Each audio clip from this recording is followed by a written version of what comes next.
Donc dañuy jël actualité musicale bi vite fait rek ak en complicité par Jacques Jean ak commencé ko ak Youssou Ndour.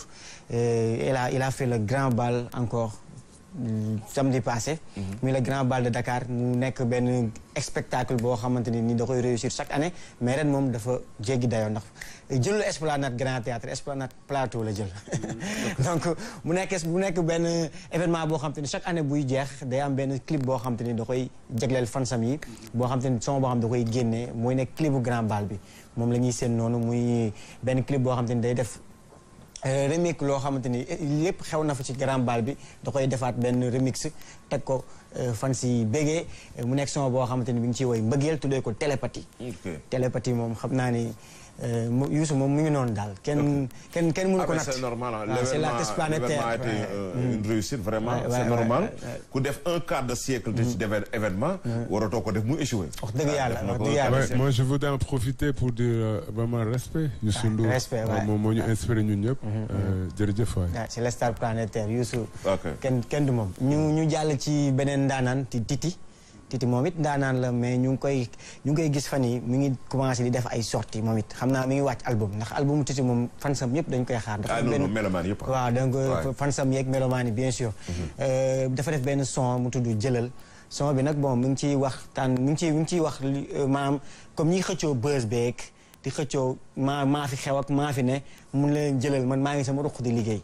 donc parce qu'elle a compris aussi. voilà xaw ma nag xam dafa am ku muy tontam déet parce que chaque fois artiste buy way gis naa gars yi ñu ngi ko bëgg a yóbbu interprété waaw mais di fàttali ni Titi woyam toujours ci logique la nekk si lii la yàgg a woy orienté sensibiliser faire comprendre aux gens ba pare lii daf ci defaale ban di ëppoon solo ci woy bi pour man gars yi defuñu ko mooy clin d'œil bi mu def Black Mbollo waaw pourtant fa laa doon ñëw waaw dafa jëlaat ay mbiru Black Mbollo fa laa doon tegaat ko ci xam nga clin d'œil la shawdaat la eeru Black Mbollo xam nga immortaliser la loolu waaye pour man loolu ëpp importance que diw lay gaaruwaale ak lii musique nekkul pour noonu gaaruwaale wul kenn gaaruwaale quoi franchement Titi gaaruwaale wul kenn artiste la et elle a droit de faire xool benn thème mu produire si waaye ko ku nekk gis sa bopp musique bu normal da ngay jàpp ne yaa ko moom waaw loolu la ñuy wax. kii jàpp ne rek gaaruwaale musique moom mel noonu bu normal léegi.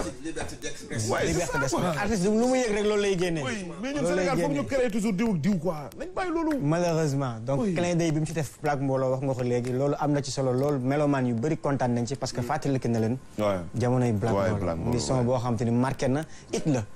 son boo xam rap mbalax voilà it la mu ñëw def jëlaat air bi wayaat ci ak moom tempom mu nekk affaire bu nice Titi ñu ngi koy shout out di ko wax bonne continuation avant enchaîner dañuy génn ci mbalax bi tuuti dem ci hip hop bi ak benn jeune bu dëkk Parcelles Assainies nekkoon si groupe Akatsuki ñu koy wax Sori l'officier dafa def benn son ñëw na fi yàggul dara ñu koy wax onga son boo xam daf ci def en featuring ak groupe bi moom solo la af génnee album solo maanaa la album solo bi tudd mais dafa def benn son boo xam te ni moo groupe bi la ci àndal def son mu nekk son bu nice ñu si gis ñoom Element Tali Biti bi Khalil groupe la boo xam te ne Akatsuki mooy le seul groupe du ma su ma juumul hip hop bëriwul bokk groupe hip hop bu mës a def son mu cartonné di wër àdduna bu seen son boobu wéeru su amee tamit bon xaw ma mais bëriwul ñoom moo tax il mérite des encouragements il mérite jàppale tamit ci côté Parcelles Assainies na leen waa Parcelles jàppale li ñu réussir amul seen benn morom seen mag sax yu ko réussir donc Akatsuki groupe la boo xam te ni ils ont fait quelque chose boo xam mi ngi fi. chapeau à eux bon dañuy dem ci benn jeune. moom la ñuy terminer ak beneen actualité vite fait.